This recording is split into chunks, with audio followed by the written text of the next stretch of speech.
G'day everyone, Dan Vanderhook here. We had a great chat with Matt Lyon from the Foot Collective. Now, Matt started off his life working in media and production. So now he's actually working with the Foot Collective, and we talked about his role, and we talked about the importance of looking after your feet and actually getting them to the point where they're actually, literally moving you forward. Now, we talked about the work that the Foot Collective is also doing with their property, Bush One. Now, really, really good chat. It's so much in it. You're gonna really, really enjoy this. Make sure you check it out. Talk to you soon.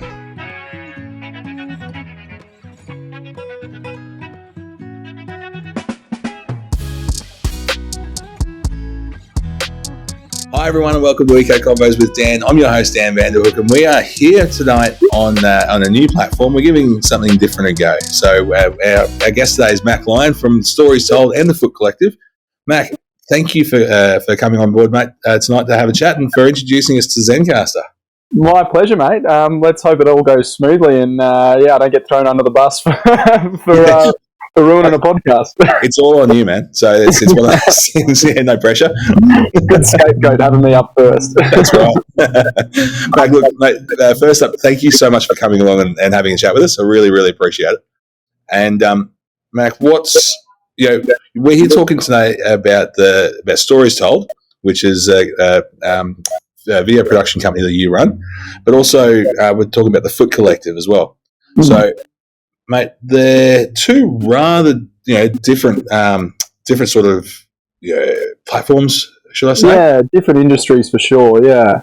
So, but somehow you seem to be combining the two quite well. So, yeah, that's sort of how we connected, I guess, mate. It was through Stories Told initially, and I guess for a bit of context, I was a TV reporter for 7 years with Channel 7, working all over the state as a journalist, and my job, was quite an intense one. It took me all over the state, and I had some really incredible experiences and met some amazing human beings. And for me, the best part of the job was always meeting those people and hearing their stories.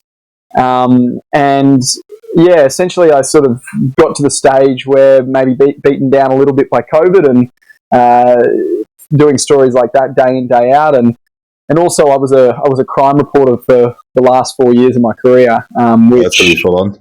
Which was, and seeing one side of society, which I felt was quite a narrow percentage of society, and then spreading that negativity, I suppose, to the state on a bigger scale. And, I got to the stage where I was like, I've seen enough bad of the world, and I wanted to use, I suppose, my powers for good. And so, the idea to create Stories Told came about because I really just wanted to keep doing what I loved doing, which was meeting people, telling their stories, but doing it in a way that I had control of the stories that I was sharing.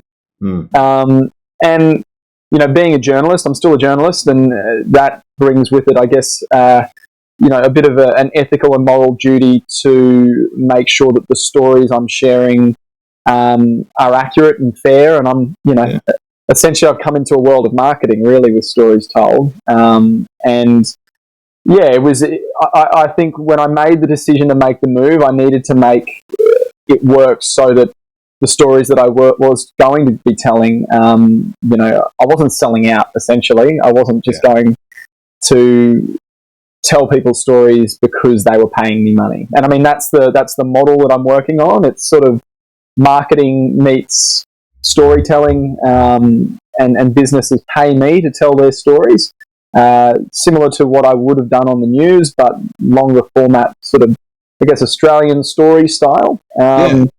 Well, it's one of those things, you can go through and have a look, and how we actually met was because of the video that you did for Randall Breen over at Echo Valley Farms.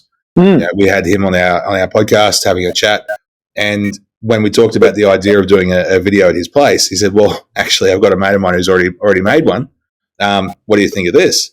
And I think, what you've done there is that genuine aspect to it. It's real, and especially after chatting with Randall a few times, what you portrayed in your story was exactly what he is and what he and Janita are doing over there.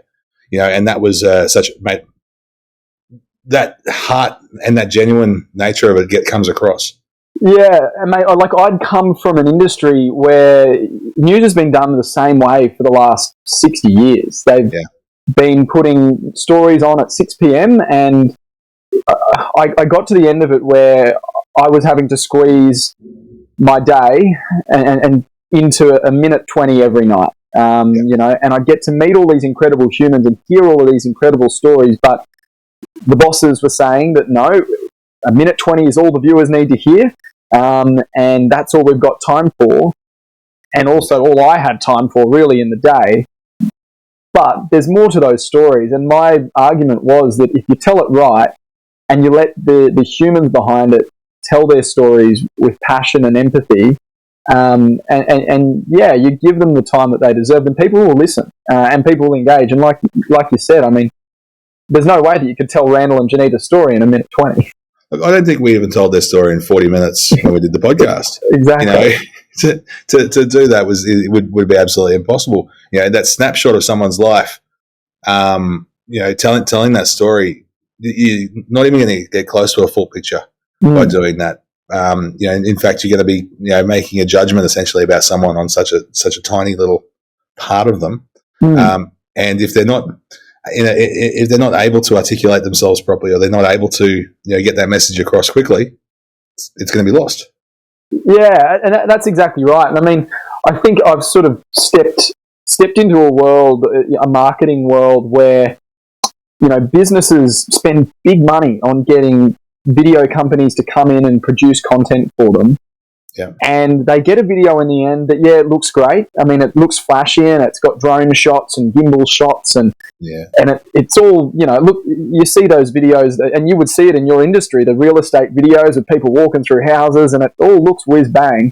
Yeah. But no one connects with it. No one feels anything when they watch those videos, and so they don't watch those videos. And my belief was that if you tell the stories right and you get people understanding who the humans are behind these businesses and not grandstanding about the businesses, like these aren't ads saying how great is Echo Valley, go buy all their stuff. It's no, this is what they're about and this is their message and this is the impact they want to have.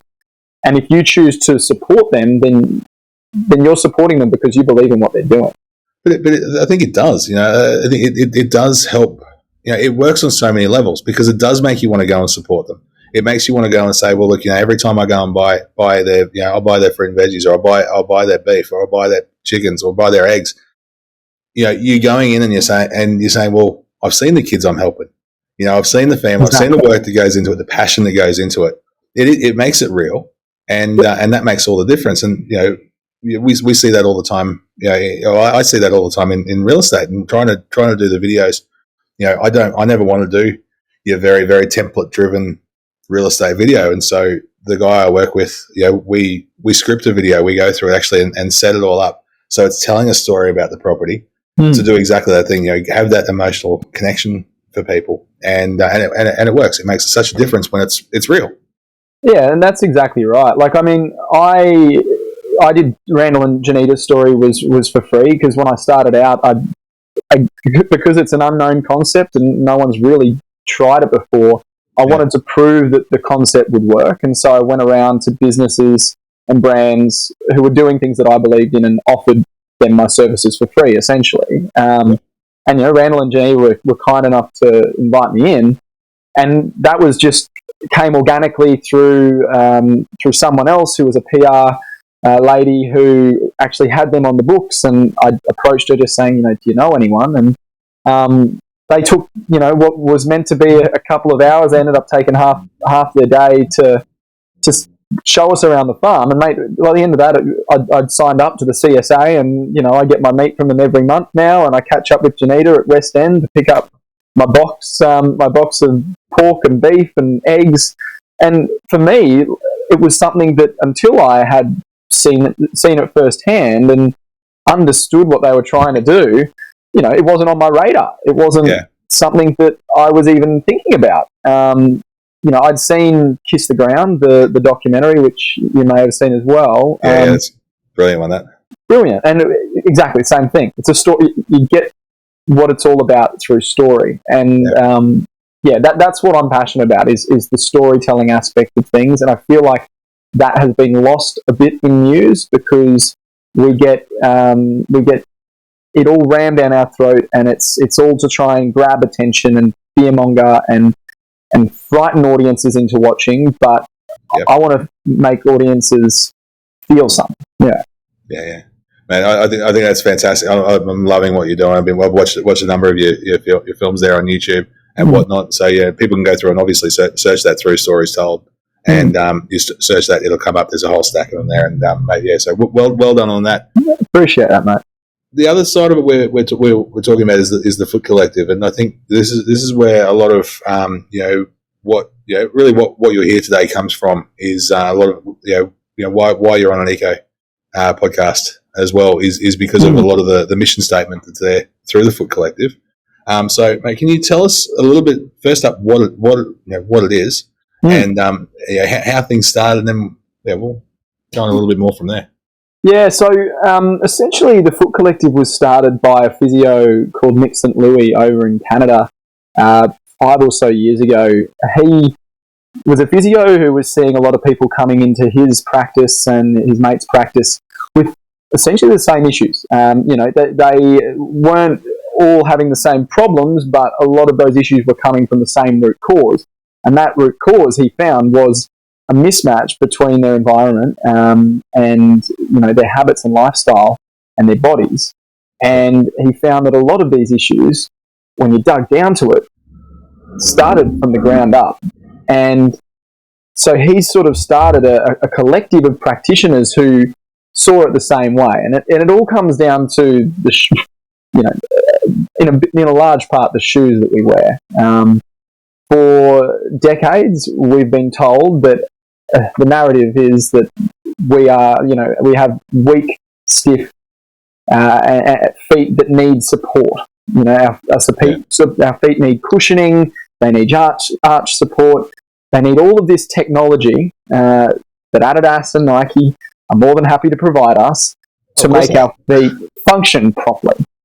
Yeah. But we didn't wear shoes, really the style of shoes that we wear today.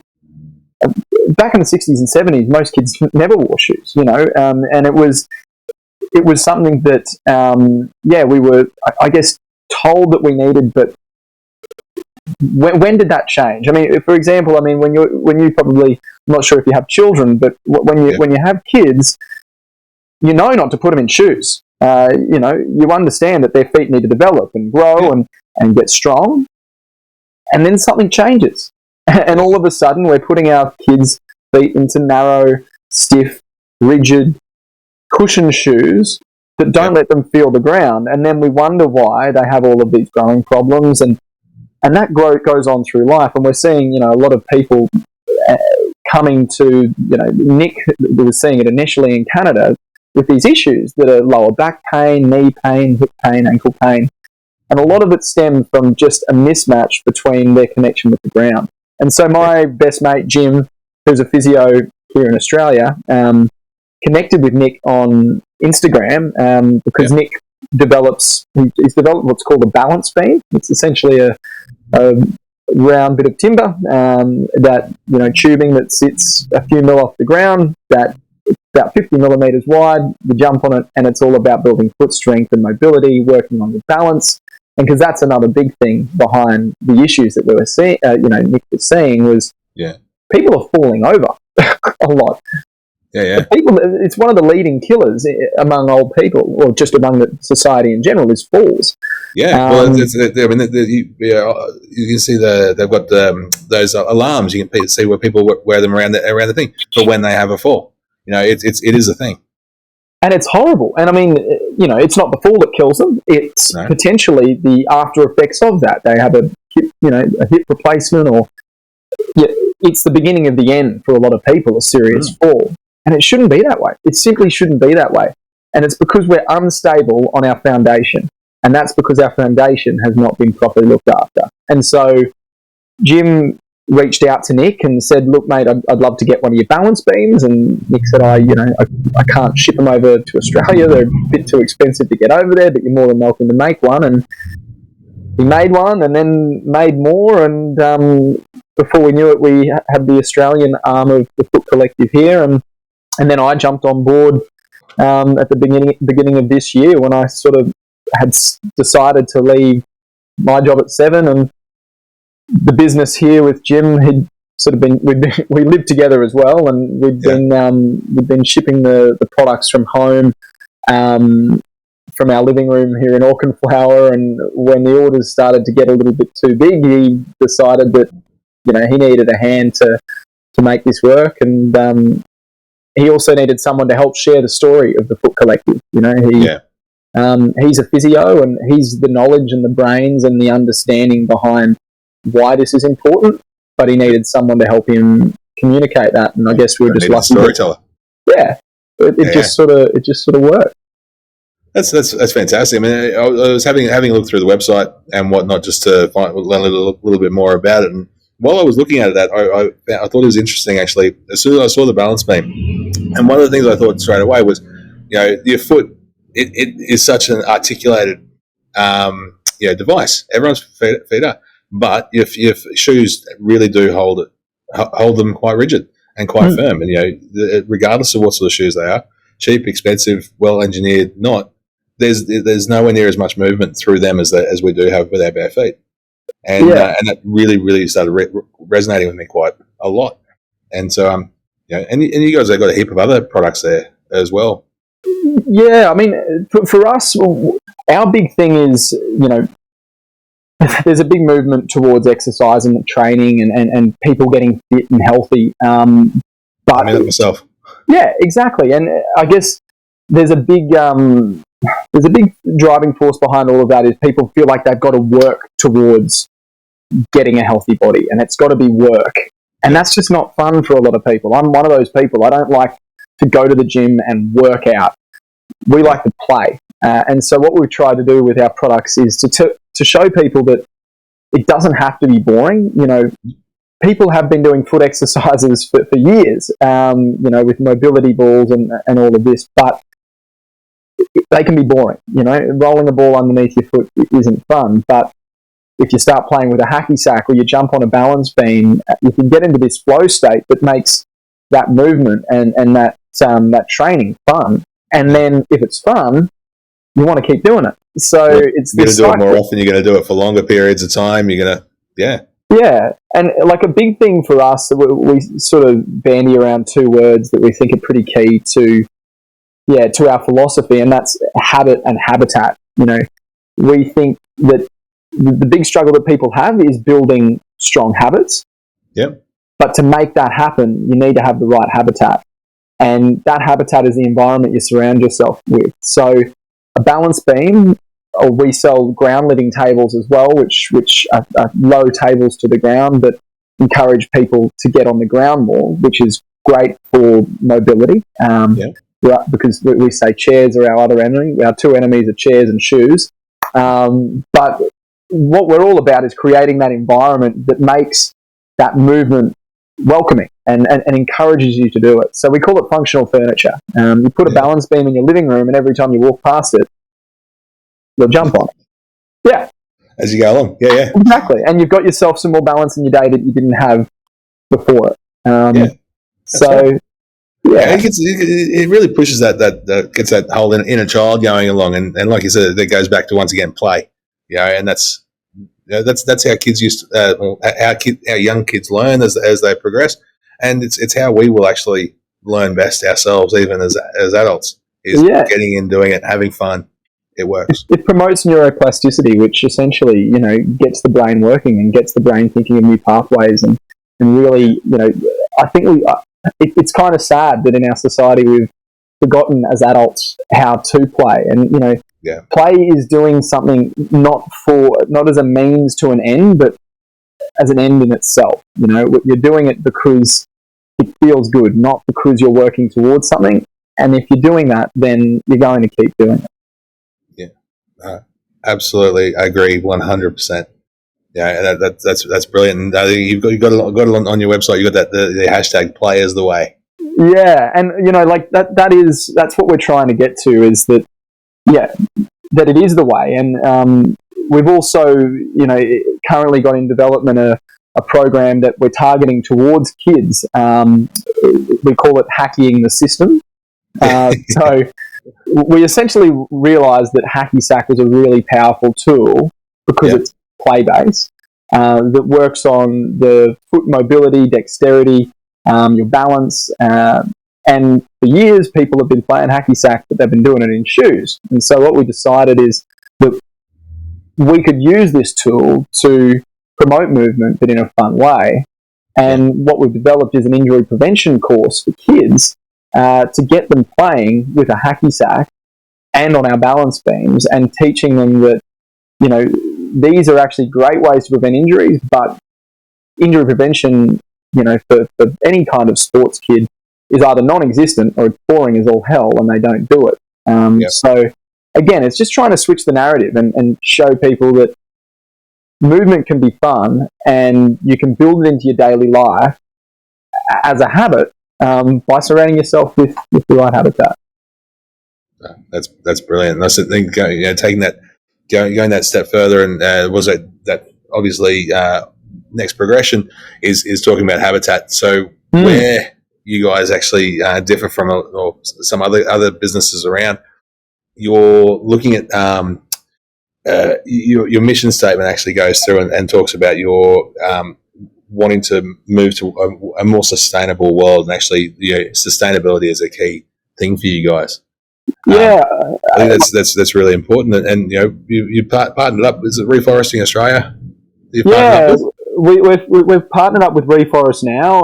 So for every order over $50, we donate $5 to plant a tree. Which, to be honest, is like it's a fair bit of money out of our profits to donate. But it's 10%, but we're passionate about that, and again, it was something that we wanted to do. But it's one thing to just donate, and there's a reason we donate to Reforest now, and that's because all of their trees are planted here in Australia. There's a lot of tree planting companies out there that plant trees, but not many that do it right here in Australia. And they're a great grassroots organisation. But again, we didn't just support them. We wanted to understand what they did, and we went and we experienced it. And we did a tree planting day, and I did a story on them as well, a free story to promote what they do. But for us, it was about not just. There's a lot of businesses out there, I think, who love to say that they're sustainable and that they're looking after the planet. But there's one thing to say you're doing it, and there's another thing to actually get out there, get your hands dirty, and get involved with it. So I think it's for us, it's about getting back to our roots, essentially. Whether that's your foundation as your feet, or just immersing in nature as much as possible. The ground beneath your feet. It's funny actually, just how you say about this, just the idea of companies not necessarily trying to say they're sustainable. It's I got in trouble from Stuart Andrews when we were doing having a chat about forage farms, and I got in trouble for using the word sustainable. And he said, well, what's sustainable? Sustainable is actually keeping something where it is now. You want to look to actually improving stuff. Sustainable. If it's broken, it's going to stay broken. Although that's actually a really, really good point. I try not to say it anymore, but it goes back in. So you have to regenerate. You can't just 100%. Be sustainable, and that's what Randall's all about as well. And I mean, it's about giving back more than you take away, and it isn't easy. Like, it's not easy in today's day to do that. So what you guys are doing, getting in there and going and checking out exactly what you're supporting, going through and going out and checking out Rainforest now and Reforest now, sorry, and go and actually get in there yourself, mate. That's commendable, and you guys should really, really, feel proud that you're doing something. You're seeing what you're actually doing. Is making a difference. I appreciate that, mate. No, I think it also comes back to, our whole mission is about getting people moving properly, but we don't want people. Like our idea is that we want you to be able to move properly, but we want you to be able to move properly in nature, because that's how humans that's how humans should be able to move. It's one thing to balance on a balance beam, but we want you to balance on a balance beam so that when you go rock hopping up a creek, you can balance along a log and not fall into that creek. It's the same as standing on our mobility balls, which are a cork ball that stretch out the foot muscles. You're doing that so that you can go rock hopping down a creek and not have to wear shoes. It's all about building your body up so that it's ready for the rigors of nature. Because I think that's what people need most at the moment, is to get back out in touch with nature. Get that real grounding going on again. Nothing wrong with getting your feet dirty. No, that's exactly right. We're a little too afraid of all of that, I think. So it's 100%. Yeah, but that being said, I mean, I think the biggest struggle or the biggest thing we've had to watch is to not scare people away by that being the driving force, because I think people can get a little bit worried when you say barefoot and getting in nature, and that it's a big leap for some people. And I suppose it's just making people realise that that there are steps along the way, and you don't have to go and move off grid and start a regenerative farm to do it, but you can take your own steps to either support people who are, or prepare yourself so that you can get a taste of it at least. Because if you get a taste of it, I'm sure you'll bloody like it. I reckon so. Mac, tell us a little bit about Bush One. So I was reading about that on your website, and tell us a bit about it. Yeah, so that really goes to what we've just been talking about. I mean, it's one thing for us to tell people to get out more in nature and learn how to move so that their bodies are ready to do it, but we have to do that ourselves, and we want to do that ourselves. And so we were in quite a fortunate position that Jim's uncle, Angus, he owns a beautiful block of land west of Brisbane. It's 180 hectares of rocks and trees, and Angus is a really unique character. He was a demolisher for 30 years, and he learned how to build things by taking them apart. And so in the middle of the bush, he's hand-built these bush cabins. When I got out there and experienced it for myself, what he'd built and what his partner Jenny had done with the gardens, and just this deep immersion in nature, far away from the traffic and the city, and just out of range of cell phone reception, it felt so natural and it felt so right, that we sort of decided, not long after I decided to jump on board with TFC, that we wanted to learn from Angus's skills of bush building, but then share with our community just how good it can be to get out there and immerse in nature. And so Bush One is essentially a nature immersion experience centre, for want of a better word, that's currently under construction. We want it to be, I guess, a place where our community can come and experience all the things we talk about and all the things we share through our social media channels about, moving freely in nature and being a bit more connected to our roots. So the plan is to essentially build our own bush cabins, and we've got a garden under construction as well. Like that's hopefully we'll get out there this weekend and see how it's gone with the rain recently. But we've got a water tank set up now, and the beautiful flowing creek that's spring fed that will keep the tank full. And eventually we want to get our community out there to come and experience with us. And that's cooking over the fire, that's having a yarn around the fire, rock hopping up the creek, climbing up the mountains, and getting barefoot as well. And we don't want it to be too glamping, like we don't like that word. We want people to experience it for in as raw a sense as they can, because I know how good it felt the first time I went out there, and how good it feels every time I go out there. We just wanted to have a place where people could come and experience that too. because not everybody has the opportunity to have a block of land like that. Or, you know, or I guess the financial or, I guess, you know, work situation where they can decide that they want to move off grid, or they want to go buy a block of land and start afresh, because it's a big gamble for people to take that leap. So, yeah, to be able to give people a taste is what we're all about. Absolutely. Well, I mean, I think the idea of going back and simplifying has really, become a lot more important for a lot of people. Just in the last 18 months, COVID has caused a lot of people to actually sit back and take stock, and like you said, you've gone and done that yourself as well. For a lot of people getting out there and actually saying, well, the life has been crazy busy. It's been stressful, and you end up in that box, not being able to get out. And that seems to be what's happened to a lot of people. By taking a step back and taking a break, we've all gone. A lot of us have gone and actually said, well, we can do something a little bit different. I can still keep the job that I've got. I can still be doing all this sort of stuff, but looking actually at what's important, reevaluating what's important, and what those goals are, and what those things that you're going to use with your time. That's what's changed. I think what you guys are being able to create out there at Angus's place, that sounds just incredible. It sounds exactly what a lot of people are chasing. The idea of being able to switch off your phones, the idea of being able to do that, it's scary for people to start with.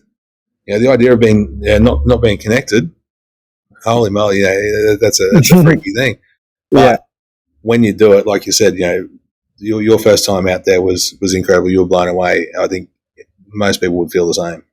Yeah, and I think it is easy for us to say. I mean, we're lucky that we're in a position with our businesses where, with our business where we can work remotely, and we can take the time to get out there as much as we can.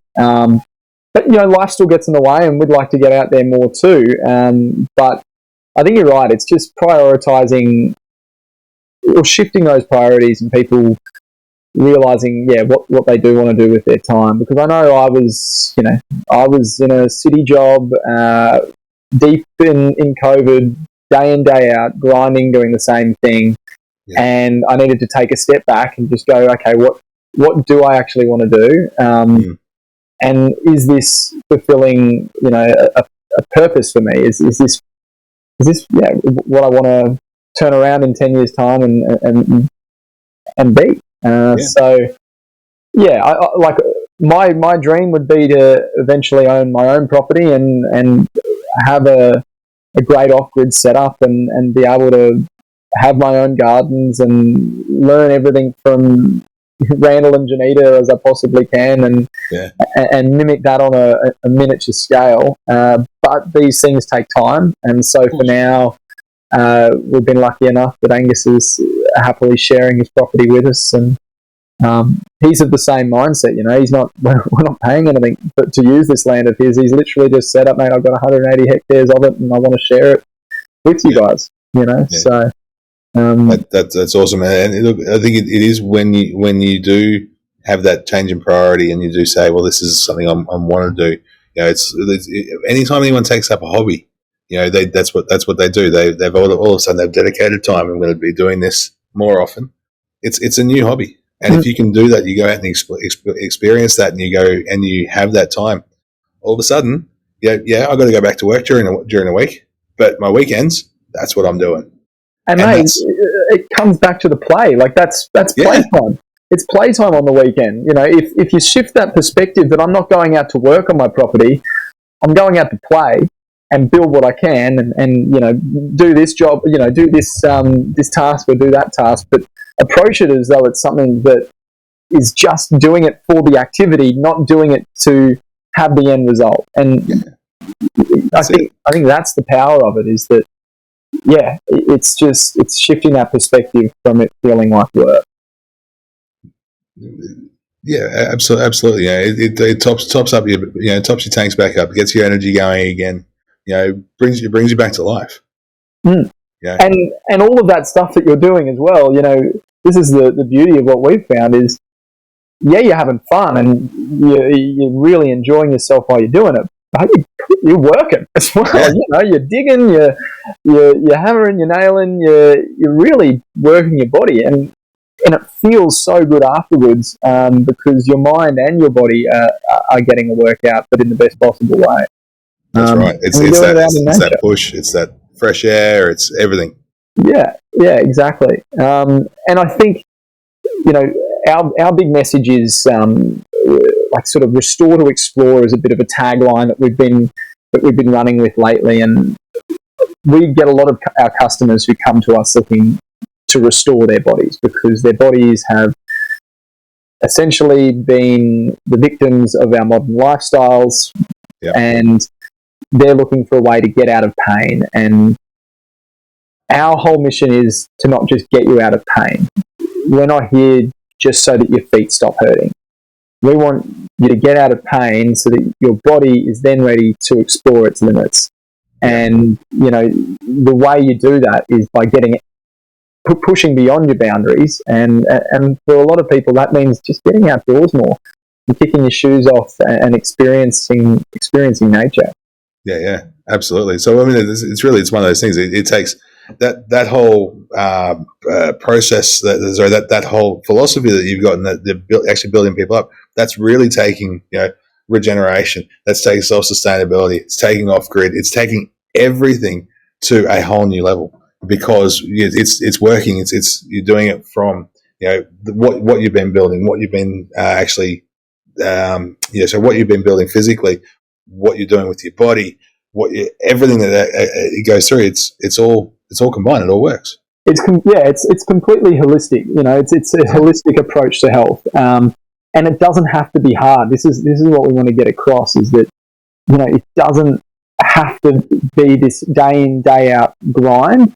If you find ways to make it happen that don't feel like a grind, and you know, you enjoy, then you're going to keep doing it and you'll sustain it.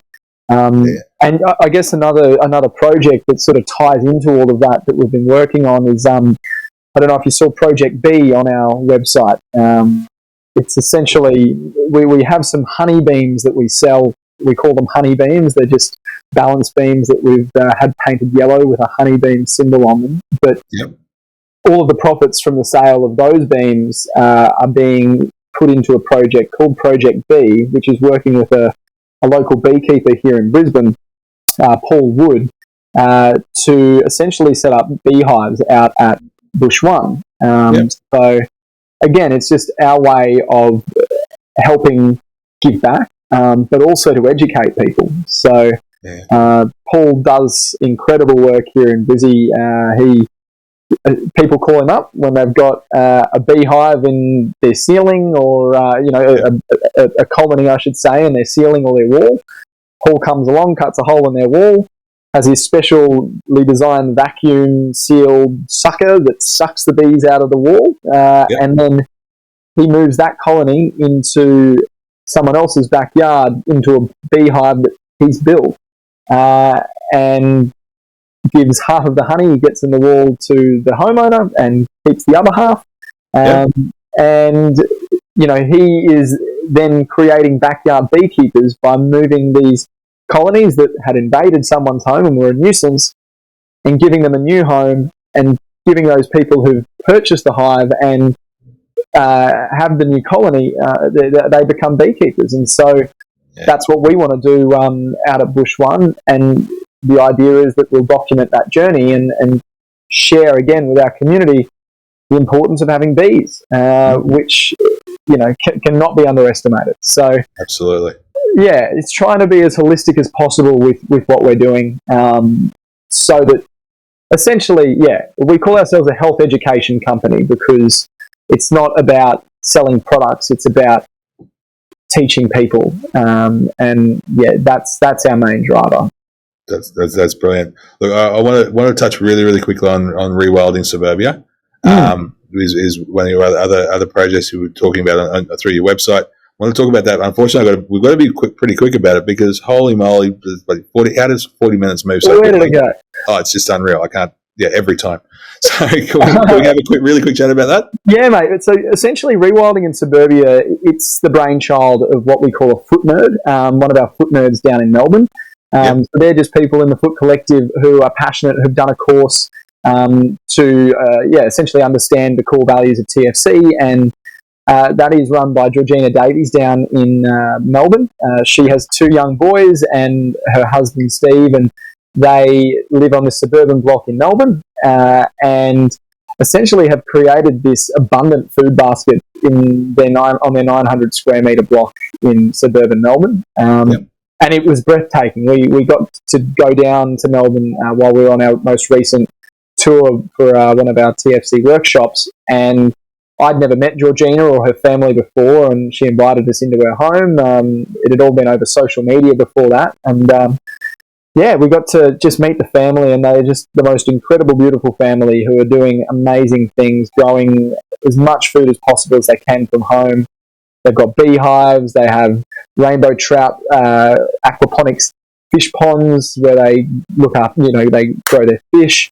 They have chickens, they've got, a shed, they've got what they call their side fence they knock down and put fruit trees up and share the fruit from the fruit trees with their neighbours instead of having a fence, and they've got a community garden out the front. They're essentially just trying, again, similar to what we're trying to do with TFC, educate their community and their kids about the importance of connecting with our roots and eating and growing as much food as you possibly can to minimise your footprint on this planet. And that really sounds like they're taking that retro suburbia idea. I don't know if you've read it. They're just taking that to the nth degree. Yeah, and they're not alone, which is exciting. There's a lot of people out there who are starting to do this. And again, I went into the story with that family because I felt like it was something that other people needed to hear about. And I think that's the plan going ahead, is just to meet more people like yourself who are really trying to spread this message and make sure that we just let as many people know as possible. Absolutely, spread it far and wide. I think it's a beautiful idea. What Georgina's doing down there is the idea that so many people think that I just don't have the space. I don't have the space to be able to do this sort of stuff. We need. It's the reality of it is you do. You do. Whether you've got a balcony that you've got space on it, you're in an apartment, you've got a balcony, you can be growing stuff on there, you can be doing it in your backyard. Mate, that's exact, and that's what her message is she got, she was bogged down in COVID. Her kids were at home from school, and she was watching them sitting inside, and she just did not like the people that they were becoming. They're beautiful boys, and look, I'm sure the kids that they were becoming was still probably nothing like some people's kids, because they were trapped inside, and and they just weren't as happy as they usually were. And she wanted to get them outdoors and into the garden and learning how to grow these things. Yeah. And it was from that experience that she thought there must be other parents out here like me. And this is a great way for families to come together, to connect and to share an experience that not just has a positive impact for them, but for the planet, really. And the more families that do that, the better. So she created an ebook that taught people 50 things that they can do at home to rewild in suburbia. Again, we're just so lucky that we have a community of people like this, not just here in Australia, but around the world, who are really like-minded and on the same train with us. We're just so fortunate that we get to connect with them every day. Definitely. I think with all those people as well, that's the great thing. What's great about that is there's a support base. If you don't know, if you're confused about something, you don't know you don't know what you have to do, what to do next. You don't know what sort of directions to go. There's so many people you can ask, and in this community, they are happy to help. Yeah, they're genuinely happy to help.